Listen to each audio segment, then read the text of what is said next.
우리 인간은 600만 년 동안 진화해왔지만 여전히 완벽하지는 않습니다. 우리 몸에는 디자인적 결함이 다수 있는 것으로 밝혀졌죠. 우선 인간의 눈에는 작은 사각지대가 있습니다. 철학적인 이야기를 하려는 건 아니에요. 이 사각지대는 아주 작습니다. 시신경이 눈의 뒤쪽에 있는 망막의 표면을 통과하는 지점에 위치해 있죠. 시신경은 눈과 뇌를 연결해서 우리의 뇌가 처리할 이미지를 전달해줍니다. 그렇게 우리는 볼 수 있는 거예요. 하지만 이러한 신경이 있는 곳에는 광수용체라는 것이 부족합니다. 이 수용체는 빛을 감지해주는데 이 수용체 덕분에 우리는 볼 수 있는 거예요. 이 수용체가 없다면 눈은 우리가 보고 있는 것을 묘사하기 위해서 뇌에 어떤 신호도 보낼 수 없을 것입니다. 하지만 이 지점에는 광수용체가 없기 때문에 눈에 작은 사각지대가 생기는 거예요. 만약 사람의 눈이 완벽하게 디자인되었다면 우리 눈은 문어와 비슷했을 거예요. 이상하게 들릴지 모르지만 이 생명체들의 눈은 섬뜩할 정도로 인간과 비슷합니다.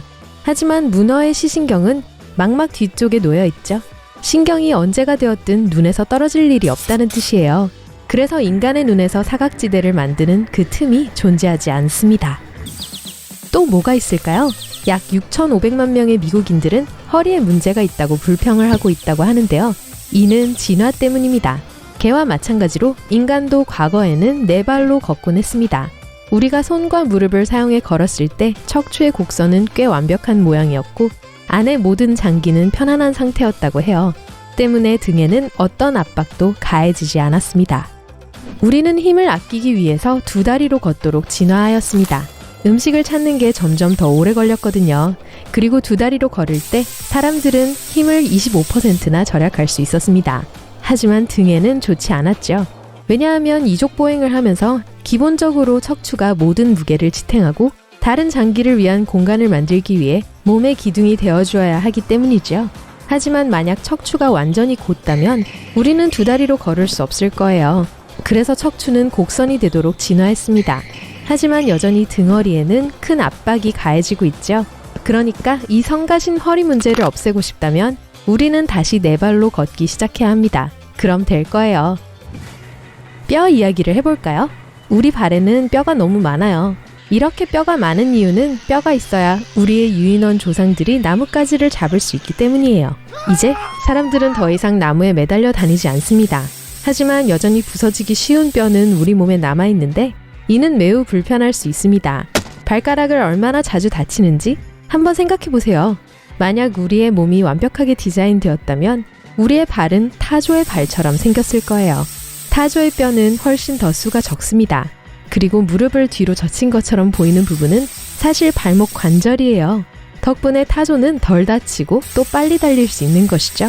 만약 사람들이 이런 식으로 디자인된다면 올림픽을 보는 게 훨씬 더 재밌을 거예요. 전 본방사수를 할래요. 자, 이번에는 치아입니다.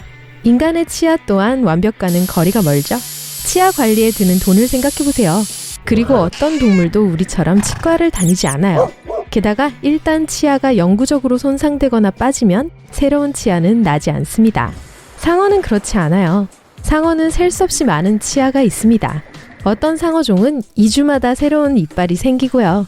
캥거루의 이빨 또한 사람보다 훨씬 나아요. 만약 우리가 완벽하게 디자인되었다면 이 통통 튀는 친구들과 같은 일을 갖게 되었을 거예요. 캥거루는 일단 이빨이 마모되면 빠지게 됩니다.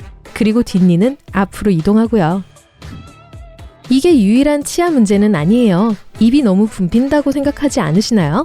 저는 입이 꽤 큰 편인데도 말이에요. 진화 과정에서 인간의 뇌는 극적으로 성장했습니다. 그리고 우리의 턱은 공간을 만들기 위해 점점 더 넓어지고 짧아져야 했어요. 하지만 그러면서 사랑니를 위한 공간은 거의 남지 않게 되었습니다. 과거에 사랑니는 사람들이 음식을 분해할 필요가 있을 때 도움이 되는 이였어요. 하지만 우리가 음식을 요리하고 가공하는 법을 배우면서 사랑니는 더 이상 필요하지 않게 되었습니다. 그래서 간단히 말하자면 우리는 사랑니를 완전히 제거해버려야 해요. 그리고 이런 일은 실제로 일어날 수도 있습니다. 대부분 에스키모인이지만 약 25%의 사람들만이 현재 사랑니 4개 중 일부 또는 전부를 가지고 태어나고 있다고 합니다. 무릎도 꽤 비현실적이죠? 우리 몸에서 가장 복잡한 관절일 겁니다. 두 개의 거대한 레버 사이에 끼어 있는데 이미 꽤 위험한 상태죠. 무릎은 앞이나 뒤로만 움직이기 때문에 매우 안전한 구조가 아닙니다. 축구나 럭비와 같은 많은 종류의 스포츠에서 상대의 무릎을 옆에서 치는 게 금지된 규칙이 많은 이유예요. 우리의 새로운 운동 습관에 더 적합하게 무릎을 개조한다면 이 경첩 같은 무릎의 메커니즘은 볼과 소켓으로 대체하면 될 거예요. 우리의 어깨와 엉덩이 구조와 비슷한 모양이죠? 동네 사람들, 귀를 기울이고 들어보세요. 네, 고양이와 개처럼 어떤 사람들은 귀를 움직일 수 있습니다. 이 놀라운 움직임은 웨이근이라고 불리는 특별한 근육 덕분이에요. 독립적으로 귀를 움직일 수 있게 해주죠. 하지만 파티에서 멋진 트릭을 보여주는 것 외에는 정말 아무 소용이 없습니다. 디자인적 결함 얘기가 나와서 말인데 인간의 후두는 완전히 잘못된 곳에 있답니다. 숨을 쉴 수 있게 도와주는 기도, 음식이 타고 내려가는 길인 식도는 같은 공간에서 열립니다. 이 공간은 코와 입에서 후두까지 이어집니다. 침을 삼킬 때마다 후두 위의 작은 이파리 모양 뚜껑은 닫혀서 음식이 기도로 들어가는 것을 막아주죠. 하지만 이 메커니즘이 항상 충분히 빠른 것은 아니에요. 만약 우리가 먹는 동안 이야기를 한다면 음식이 미끄러져 실수로 기도로 들어가는 것은 매우 쉬운 일이에요. 그런 일은 절대 원하지 않으시겠죠? 고래의 후두는 훨씬 더 현명하게 설계되었습니다. 입에서 멀리 떨어진 분수공의 위치에 있거든요. 만약 사람들이 코 속으로 후두를 옮길 수 있다면 두 개의 관은 분리되어 존재할 수 있을 거예요. 그리고 사례가 들릴 위험도 없겠죠. 하지만 단점이 있습니다. 대화를 할 수 없을 거라는 거죠. 하지만 우리는 고래 친구들처럼 대신 노래를 통해 의사소통을 할 수 있을 겁니다. 코에서 진동을 발생시켜서 소리를 내는 거죠. 이렇게요. 이 소리가 더 낫지 않나요? 댓글로 말씀해주세요. 여러분, 갈비 좋아하시나요? 저도 정말 좋아하는데요. 이번 갈비는 그런 갈비가 아닙니다. 인간 중 몇몇에게는 추가적인 13번째 갈비뼈가 있습니다. 이 갈비뼈가 있는 사람은 전 세계 인구의 1에서 3%이라고 해요. 그리고 이 뼈는 절대 아무런 목적도 없습니다. 이 사람들은 몸의 왼쪽이나 오른쪽에 이런 갈비뼈가 하나씩 있어요. 그리고 다른 사람들은 양쪽에 경추 갈비뼈가 있고요. 맹장 또한 필요하지 않습니다. 위장에 문제가 있을 때 도움을 주는 몇 가지 유용한 박테리아가 맹장에 있을 수도 있겠죠. 하지만 이 이유를 제외하고는 맹장은 존재할 필요가 없습니다. 최고의 단점은 맹장에 염증이 잘 생긴다는 거예요. 원래 맹장은 대부분의 녹색 식물에 들어있는 셀룰로스를 소화시키는 걸 도와주는 역할을 하고 있었어요. 당시 과거 사람들의 식단에 고기는 없고 주로 식물로 이루어져 있었기 때문이죠. 그래서 맹장은 그냥 없애버리는 게 나을 것 같아요. 넘어가겠습니다. 혈액은 동맥이라고 하는 얇은 관을 통해 심장에서 몸의 모든 조직으로 전달됩니다. 혈액은 하나의 큰 동맥을 통해 팔과 다리로 흐르죠. 팔의 경우 이 동맥은 이두박근의 위치에 있습니다. 다리에서는 허벅지 앞쪽에 존재하죠. 하지만 등에도 피가 필요해요.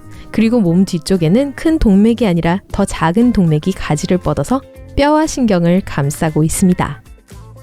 이런 비현실적인 배치는 인간들을 결함에 매우 취약하게 만듭니다. 팔과 다리가 저리는 것도 다 이것 때문이에요. 아쉽죠? 상완은 어떨까요? 팔꿈치를 보세요. 여기에선 동맥의 가지가 척골신경이라는 것과 만나게 됩니다. 그리고 그 덕분에 우리는 손가락을 움직일 수 있는 거예요. 그래서 우리가 부딪히거나 상완골 뼈에 찔 때 팔이 마비되고 경련이 일어나는 거예요. 이걸 고치려면 우리 몸 뒤쪽 어깨뼈 근처에 큰 동맥이 하나 더 깔아야 할 거예요. 이렇게 혈관을 하나 더 놓는다면 혈액이 더 직접적으로 흐를 수 있을 것입니다. 또한 팔과 다리가 잘못된 곳에서 부딪힐 때 마비되는 것도 막아줄 것입니다. 마지막 이야기입니다. 비록 꼬리는 보이지 않지만 인간에겐 여전히 꼬리뼈가 남아있죠? 우리의 유인원 조상들에게 꼬리는 믿을 수 없을 정도로 도움이 되었습니다. 높은 나뭇가지에서 다른 가지로 점프를 할 때 균형을 잡기 위해 꼬리를 사용했죠. 이제 우리는 집에 살고 있기 때문에 대부분은 더 이상 그렇게 나무 사이를 뛰어다니지 않을 거예요. 꼬리의 공식적인 이름은 미골인데요. 이 뼈는 쉽게 골절됩니다. 그래서 현재 이 뼈는 그저 디자인상의 문제로 남게 되었어요. 연구자들 역시 이 뼈를 없애면 자세 문제도 개선될 것이라고 합니다.